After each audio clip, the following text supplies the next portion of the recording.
आई वहिनी आल्या ग. बरं झालं बाई आलीस. आता सगळी कामं तुझ्यावर सोपवून मला दिवसभराचं निवांत बसायला भेटेल. थोडं पाणी आणतेस का ग मला? आई वहिनी आत्ताच आली ऑफिसवरून, लगेच कसं तिला काम लावलं.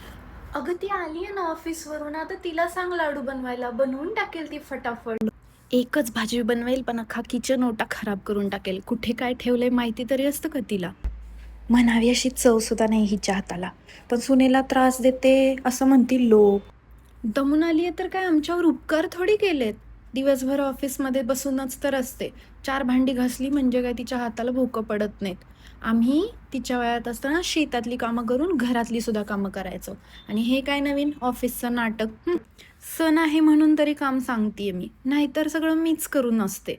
आणि काम केलं म्हणून काय बिघडतंय का? सणांचं तर करतेय ना.